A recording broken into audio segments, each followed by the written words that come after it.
20장 7절 시작. 그 주간의 첫날에 우리가 떡을 떼려 하여 모였더니 바울이 이튿날 떠나고자 하여 그들에게 강론할새 말을 밤중까지 계속하매. 아멘. 자, 우리 옆에 계신 분들과 인사합시다. 주님의 평화를 빕니다. 네, 반갑습니다. 주님의 평화를 빕니다. 작년 코로나 시절을 우리가 겪으면서 모든 게 이렇게 멈추어진 것 같지만은 우리 아이들이 수요일 날 반주하는 걸 보면 시간이 멈춰져 있는 건 아니고 모든 게 다 정지된 게 아니다 라고 하는 걸 아마 우리 성도님들도 느끼실 겁니다. 우리 아이들 이렇게 현악기 활 하는 걸 보면 활의 힘이 더 많이 커지고 주하는 여기서 키도 더 커진 거 이렇게 보이고, 하여튼간 이렇게 우리가 모든 게 음이 있으면 그 안에는 반드시 양이 있어요. 그래서 우리가 이렇게 더 긍정적인 것을 이 시대에 많이 바라보고 또 이렇게 생각하며 또 살아야 우울하지 않을 것 같아요. 또 좋은 것 많이 생각하시고 또 이렇게 바라보며 살아가길 바랍니다. 자, 우리가 지난주에 이어서 주일이라고 하는 것, 주의 날에 참여하는 것이 어떤 의미인가 라고 하는 말씀을 또 이어서 두 번째 시간으로 갖도록 하겠습니다. 제가 이제 우리 주일의 출발은 구약의 율법에 따르면 안식일에서 어떻게 보면 그 성서적 기원을 찾을 수는 있겠죠. 그러나 이 주일과 안식일은 다르다라고 하는 거예요.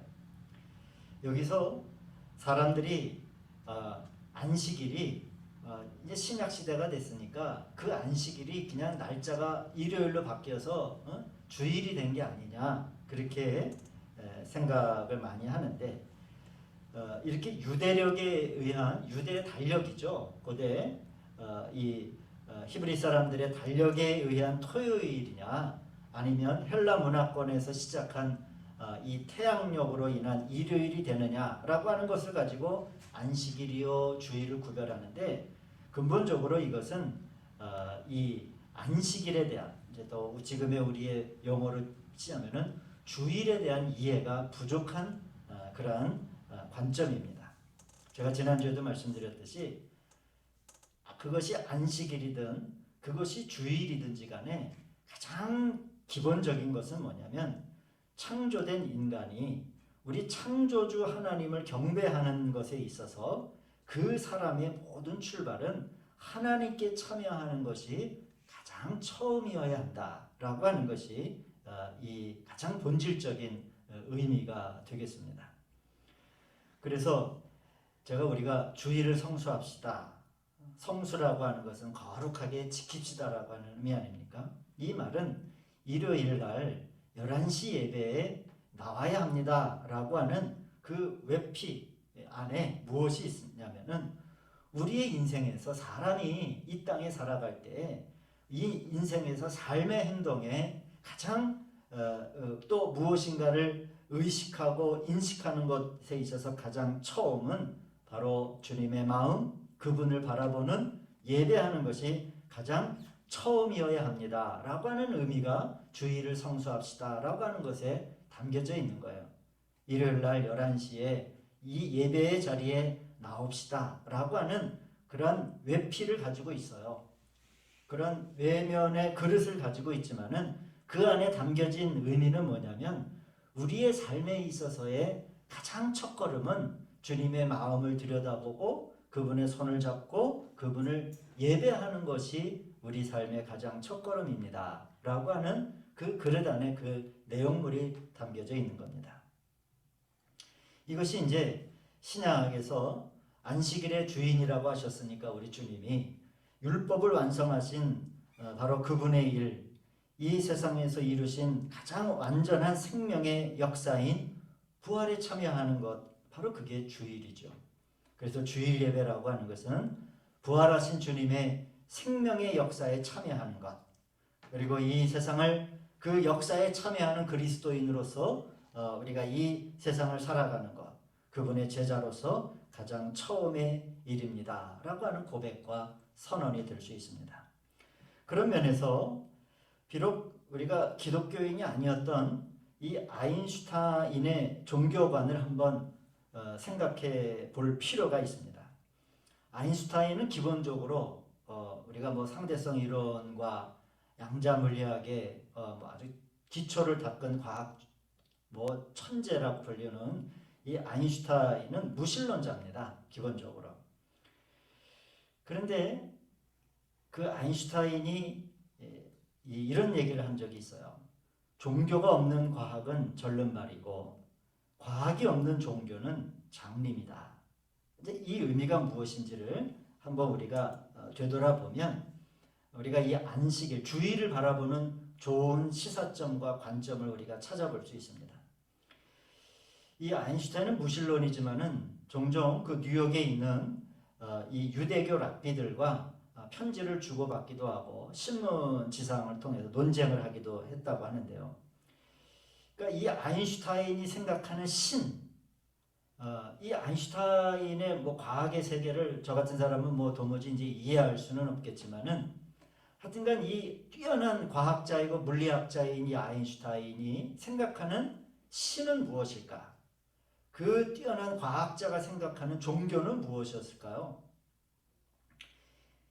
그러니까 이런 아인슈타인이 평상시에 한 얘기를 이렇게 잠잠히 생각해 보면 그를 단순하게 무신론자라고는 할 수 없을 것 같다라고 하는 저는 이제 그런 제가 글을 읽으면서 그런 생각을 했습니다. 좀 복잡하지만 단순하게 얘기하면 이겁니다. 아인슈타인이 얘기하는 종교라고 하는 신의 관점은 이런 거예요.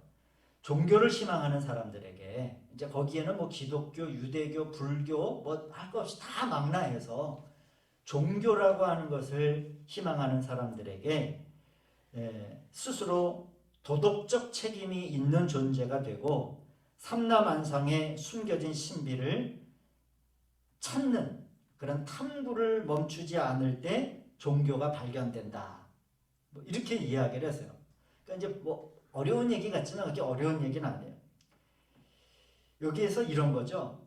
종교라고 하는 것은 어떤 교리, 우리가 이제 보통 도그마라고도 얘기하는 이런 어떤 도그마나 어떤 집단 그리고 계급이 필요하지 않다. 이건 이제 아인슈타인 얘기입니다. 그런 것으로 이 종교가 구성되는 게 아니라 전적으로 우주에 대한 경외함 그리고 자신에 대한 책임적인 도덕적 인간으로서의 성찰이 이 종교의 자리에 필요하다라고 하는 이야기죠. 이제 이런 얘기가 뛰어난 과학자가 그리고 영향력 있는 과학자가 종교에 대해서 신에 대해서 이런 얘기를 하니까 당대의 종교인들이나 신학자들이 뿔따구가 났어요. 그래서 카톨릭 신부이며 교수였던 풀턴 쉰이라고 하는 박사는 아인슈타인의 주장을 가장 멍청한 난센스다라고 그렇게 혹평하기도 했습니다. 그러면서 이 세상에 은하계를 위해서 자기의 목숨을 내어놓을 사람이 있습니까? 이렇게 묻기도 한 거죠. 그래서 이제 막 뉴욕타임스 매거진을 통해서 당시에 아인슈타인에 반대하는 종교인들이 막 반박문을 실었는데 그러나 역사적으로 보면 그 모든 유대인들이 이제 미국 사회에서 과학자들이 유대인들이 많이 있으니까 이 전통적인 이 유대교 랍비들로부터 독특하게도요 자숙의 글이 올라오기도 했다고 그래요. 아인슈타인의 이런 얘기에. 이건 뭐냐면 아인슈타인이 저거 좀 꺼주세요. 종교의 핵심이라고 표현한 내용이 뭐냐면 경애와 존경심이에요. 그러니까 아인슈타인이 아마 우주를 연구하고 그 양자 물리학을 연구하면서 눈에 보이지 않는 그러한 힘과 에너지와 이런 세계를 과학자가 탐구를 하면서 그가 신 그리고 그가 종교라고 하는 것을 자신 안에 가지고 왔을 때 그것이 어떻게 생기느냐? 그것은 절대적으로 도구마로 생기는 게 아니다. 신앙이라고 하는 건. 교리로 신앙이 생기는 게 아니다. 무엇으로 생기냐면 경애와 존경심이다. 라고 하는 그러한 이제 핵심적인 이 내용이에요. 그래서 이제 이 유대교 안에서 반성이 일어난 겁니다. 우리에게는 정말로 신에 대한 경애와 존경심이 과연 우리는 있느냐? 뭐 이제 이러한 자성의 글도 올라오는 거죠. 그래서 당시 뉴욕에 있는 유대 랍비들을 대표하는 나단 크라스라고 하는 이 랍비는 아인슈타인을 이렇게 불렀다고 합니다. 심오하게 종교적인 비신앙인. 좀 독특하죠? 심오하게 종교적인 그러나 비신앙인이라고 이렇게 불렀어요. 그래서 이제 아인슈타인이 종교가 없는 과학은 절름발이다. 그리고 과학이 없는 종교는 장님이다. 이제 이러한 이야기를 할 수가 있었던 겁니다. 제가 왜 이 무신론, 이제 표면적으로는 무신론자인 아인슈타인의 이 종교관에 대해서 왜 제가 성도님들과 말씀을 나누었냐면, 우리가 여러분 주위를 바라보는 관점도 이런 의식의 틀이 필요하다는 거예요. 전능자이신 하나님을 향한 어떠한 경외함, 성경 안에서 이 하나님을 향한 경외라고 하는 건 대단히 중요한 거거든요. 그리고 과학자가 말한 존경심으로 표현된, 여러분 이 부분이 우리 신앙인의, 우리가 그리스도인으로서 늘 이러한 경외함과 존경심이라고 하는 것이 상주하고 있을 때 주일이라고 하는 것이 더 이상 도구마로 우리에게 다가오지 않는다는 거예요. 교리로. 주일이 어떻게 교리가 됩니까? 주일을 성수합시다라고 할 때 그건 신앙인의 일대 과제요. 이렇게 1번, 2번으로 적을 필요가 없는 거예요. 왜? 그 안에 무엇이 있기 때문에? 절대자이신 하나님을 향한 경외함이 있기 때문에. 참된 진리요, 살아있는 그분의 어떠한 생명을 느낌으로 우리에게 다가오는 거잖아요. 그래서 우리가 주일에 참여합시다 라고 하는 이런 말이 없더라도 불끈 솟는 어떠한 뜨거운 감정과 느낌을 가지고 우리의 몸이 움직이게 되는 거죠. 영의 생각을 할 때 생명과 평안이 있고, 육신의 생각은 사망이 되는 그런 경험들을 비로소 우리가 하게 되는 겁니다. 그럼 부활절, 이제 돌아오는 주일이 부활주일 아닙니까? 부활절을 계산하는 법이 있어요. 성도님들도 쉽게 생각하실 수 있는데, 내년에 부활절이 언제지? 교회에서 나눠주는 달력이 아니더라도 춘분이 지난 다음에 돌아오는 첫 번째 만월, 그러니까 보름이죠. 보름달이 뜨는 만월, 이 만월이 지난 첫 번째 주일이 부활절이에요. 그렇게 이제 이 교회 안에서는 계산을 합니다. 춘분이 지나서 다가오는 첫 번째 만월이 지난 첫 번째 주일이 이제 부활절이죠. 그래서 여러분 아마 요 근래에 하늘을 보면 보름달이 툭 떴다가 이제 줄어들잖아요. 그래서 돌아오는 주일이 이제 부활주일이 되는데, 제가 이제 요즘 고난주간 새벽 예배이기도 하지만은 제가 이 새벽 기도회를 나오는 즐거움 중에 하나는 새벽 하늘을 바라보는 그 즐거움이 제 개인적으로 누리는 호사입니다. 그 누가 잘 누리겠어요? 새벽에 일어나지 않으면 못 누릴 호사거든요.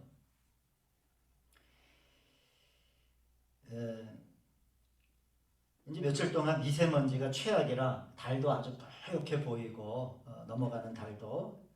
근데 오늘과 어제 새벽에 달이 얼마나 밝은지 몰라요. 그러면서 그런 생각을 했습니다. 사택에서부터 이 교회까지 걸어오는 짧은 거리지만은 불과 한 200~300년 전에 제가 이 김포 땅에서 저 하늘을 바라보았다라고 하면 어떤 하늘일까 하는 생각이 어제 그제 이렇게 참 달이 휘영찬하게 뜬 거를 보면서 그 생각이 갑자기 들더라고요. 아마 지금의 하늘과는 180도 다른 그런 하늘의 풍경이었을 겁니다. 은하수가 가득한 밤하늘에 지금 이 4월 달에 이 봄의 별자리는 큰 곰자리, 북두칠성, 미자르, 또 처녀자리, 목동자리에 아르쿠투스라고 하는 거, 천칭자리, 사자자리와 개자리, 바다뱀자리, 이런 게 지금 이 4월달에 3, 4월달에 이제 하늘을 수놓는 별자리들입니다. 아마 이러한 별자리들을, 밝게 빛나는 별자리들을 비롯해 이름 없는 별들이 하늘을 꽉 채웠을 거예요. 지금처럼 꺼멓게 그냥 텅 빈 하늘이 아니라 하늘을 가득 채운 별들. 상상만 해도 저는 아직 그런 하늘을 본 적이 없어요. 우리 장로님 혹시 히말라야나 이런 데서 그런 하늘을 보신 적이 있으신가요? 거기에서도 맑으니까는 많이 보죠. 그렇죠. 저는 아직 가끔 이렇게 다큐멘터리에 나오는 아주 하늘을 가득 채운 이 별을 본 적이 없어요. 굉장히 느낌이 다를 것 같아요. 우리 조상들은 저 하늘을 보면서 어떤 생각을 했을까? 아마 기독교가 전해지기 전, 그래서 저는 그런 밤하늘을 보고 그런 하늘의 별을 보고 사람들은 나무에 무엇인가를 걸어놓고 바위에 무엇인가를 차려놓고 그 사람들은 기도하지 않았을까 하는 그런 생각을 갖는 거예요. 왜? 무엇이 일어나기 시작을 하는 거예요? 이건 전적으로 종교를 바라보는 아인슈타인의 관점과 비슷합니다.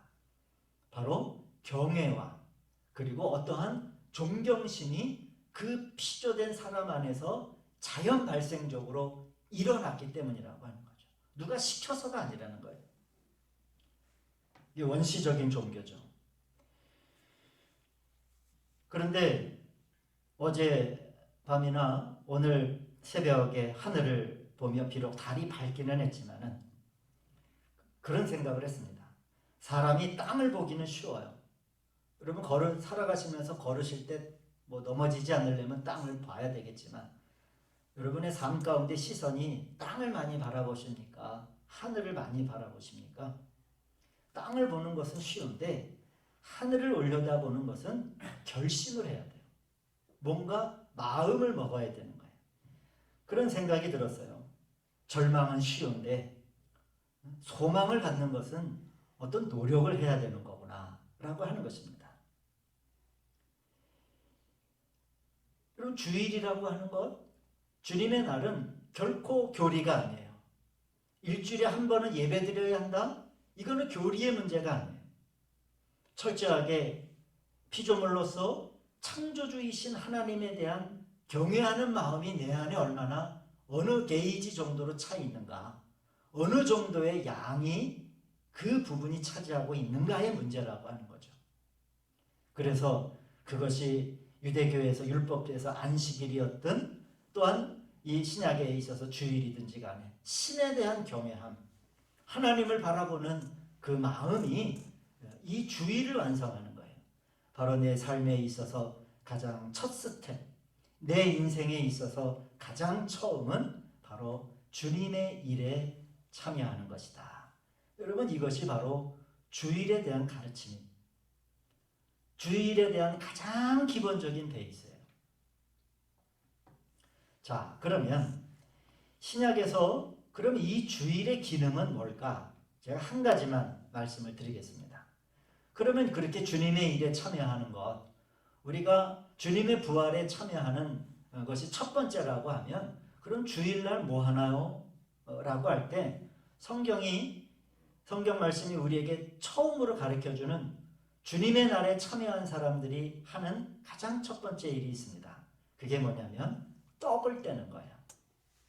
사실 우리 감리교 전통 안에서는 매주 성찬을 하게 되어 있습니다.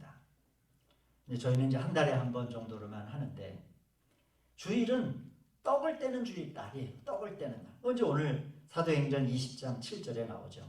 그 주간의 첫날에 우리가 떡을 떼려 하여 모였더니 주일의 첫날에 그 주간의 첫날이죠. 바로 이 주일을 말하는 거예요. 주일. 이게 초대교회 풍경입니다. 교회의 가장 이 교회라고 하는 원시 교회죠. 원시 신앙 공동체 안에 모여가지고 거기에는 어떤 교리도 없고 어떤 사제도 없고 어떤 계급도 없고 어떤 집단도 아직 형성되어 있지 않는 그리스도의 피의 복음만이 있었던 초기 신앙 공동체에서 주님의 일에 참여하기 위해서 모인 그 주간의 첫째 날, 지금으로 얘기하면 주일날, 우리들의 가장 처음 신앙인들, 가장 첫 번째 신앙인들이 했던 일은 뭐냐면 주님의 부활을 기억하며 떡을 떼는 일이었어요. 떡을 떼다. 이거는 이제 오늘날의 성찬과는 달리 이제 밥을 먹는 그런 일이었을 것이다라고 이제 학자들은 얘기를 합니다. 자, 이 떡을 떼다에는 두 가지 의미가 있습니다.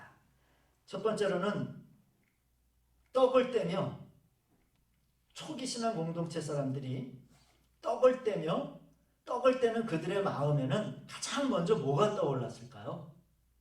어렵지 않아요. 한번 생각해 보세요. 그들이 모여가지고 밥을 먹는 게 아니라 주식이 빵이니까 서로 간에 이렇게 떡을 돌아가면서 떡을 떼면서 그들이 이 십자가의 복음을 가지고 있었던 이 사람들이 가장 먼저 떠올랐던 게 뭘까요? 그리스도의 만찬이었죠. 내 살과 내 피를 먹는 자는, 그러면서 십자가에 돌아가시기 전에 마지막 제자들에게 그 만찬을, 유월절 만찬을 베푸시면서 이 떡을 먹는 자는 배고프지 아니할 것이고 내 피를 마시는 자는 목마르지 아니하리라. 그들이 아마 주님의 날에 첫 번째 날에 모여서 떡을 떼며 그들은 주님을 기념하는 것입니다. 그러니까 이거는 똑같아요. 지금에서라도 2000년 시절이 지났으니까 그 의미는 변화해야 됩니다라고 어느 누구도 얘기할 수 없어요. 주일의 기능은 뭐예요? 첫째로 우리 주님을 기념하는 것이 이 주일의 기능이에요. 물론 애찬에 여러 가지 그 효과들이 있습니다. 뭐 즐겁고 기쁘고 배부르고 그런 기능도 있지만은 가장 주일의 첫 번째 기능은 뭐냐면 우리 주님을 기념하는 거예요. 우리 주 예수 그리스도의 십자가를 기억하고 우리를 위해서 죽기까지 우리를 사랑하시며 피의 대가를 치르시고 우리를 구원하신 바로 주님을 기념하는 것, 이게 바로 주일의 기능입니다. 그런데 이 떡을 떼는 것에는 주님을 기념하는 것만이 있는 것이 아니라 두 번째 뭐가 있냐면 하나님의 모든 자녀들과 교통을 갖는 의미가 바로 두 번째 의미입니다. 주님을 기념하는 것은 하나님과의 교통 안에 있다라고 하는 것을 확증하는 거고, 또 하나는 이제 하나님의 자녀들과 즉 교회와 그리고 그 교회를 이루는 지체들 간에 교통함이 있다라고 하는 것을 증거하는 것이 바로 이 떡을 떼는 일이고, 이것이 주일의 가장 중요한 기능 중에 하나입니다.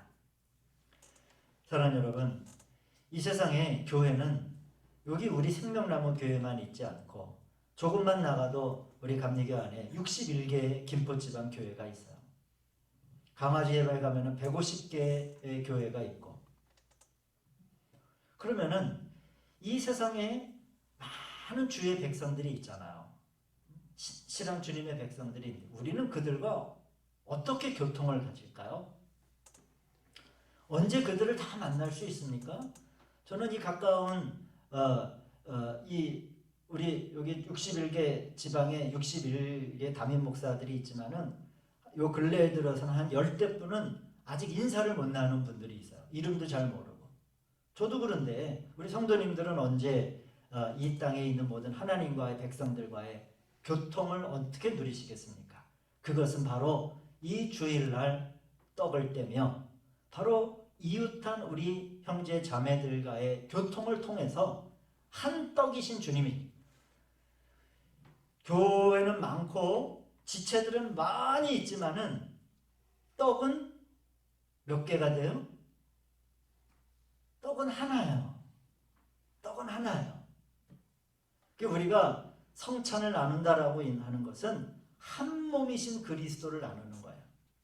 이 교회 떡이 다르고 저 교회 떡이 다른 게 아니라 바로 이게 우리가 주간의 첫 번째 날을 참여하며 주의 일에 참여하는 의미예요. 우리가 주님의 날에 참여한다라고 하는 것은 이 세상 모든 만국간에 있는 그리스도인들과의 교통이 있다라고 하는 것, 그 교통에 참여한다라고 하는 의미가 있는 것입니다. 어떻게 제가 저 필리핀에 있는, 저 유럽에 있는, 아메리카 대륙에 있는 그런 성도들과 교제할 필요가 있어요? 또 그게 목사님 말이나 되는 얘기예요? 라고 하실 수 있지만은 그건 우리들의 생각이에요. 이 한 몸을 나누신 우리 하나님의 역사가, 그래서 여러분 이 주일이라고 하는 것을 도구마 교리화시키면은 이 주일이 대단히 답답해지는 거예요. 대단히 답답해지고 대단히 아주 너무너무 좁은 한 날이 되는 거예요.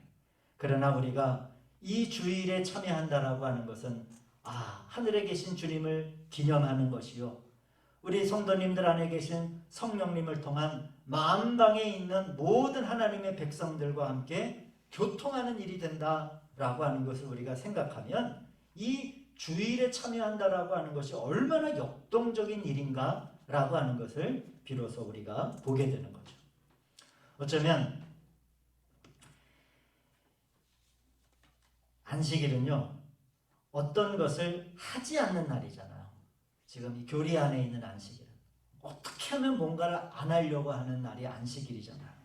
그러나 우리 신약 안에 있는 우리 기독교의 주일은 적극적으로 하나님과 교회와 이웃을 위해서 무엇을 하는 날이 바로 주일이에요. 안식일은 안 하는 날이요, 주일은 어떻게 해서든지 무엇인가를 하려고 하는 날이 바로 주의 날입니다. 그래서 우리가 주일에 즐거워하고 기뻐하며 전적으로 주 앞에 나와 은혜를 받고 주님을 기념하며 또한 헌금하는 생활을 통해서 이 세상의 사람들을 섬기고 구제하는 일을 우리가 하게 되는 것이죠. 요한계시록 1장 10절에 사도 요한은 계시 가운데 이 요한 묵시록을 기록하며 1장을 이렇게 시작을 합니다. 주의 날에, 딱 밝혀요 시점을, 주의 날에 내가 성령에 감동되어 내 뒤에 나는 나팔소리 같은 큰 음성을 들었다. 사랑하는 우리 성도님들, 우리가 주님의 날, 우리가 주일에 참여하며 모두 이렇게 우리가 감동된 마음으로 주의 날에 참여한다라고 하면 그 주일이 여러분 얼마나 우리 삶에 역동이 되고 힘이 되고 능력이 되겠어요.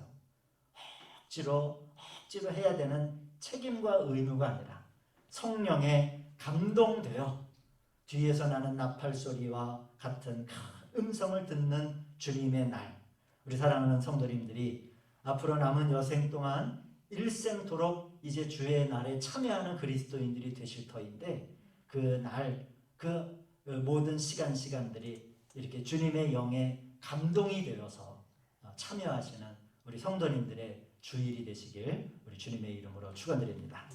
기도하시겠습니다. 자비로우신 아버지 하나님, 참으로 감사를 드립니다. 우리가 하나님을 생각할 때 경외와 참된 그 존경심과 우리가 별을 볼 때 느꼈던 그 어떤 경외함과 같이 하나님을 향한 경외함이 우리 마음에 가득하여 그렇게 떡을 떼고 주님의 날에 참여하고자 있는 생명력 있고 살아있는 감동이 우리 신앙생활하는 모든 그리스도인들 가운데 함께하여 주시옵소서. 그래서 하나님과 교제하며 주님을 기념하며 또한 하나님의 모든 자녀들과 함께 교통함에 우리가 얻는 큰 기쁨을 누리게 하여 주시옵소서. 우리 주 예수 그리스도의 이름으로 감사드리며 기도하였습니다. 아멘. 주님 때문이라 내가 살아가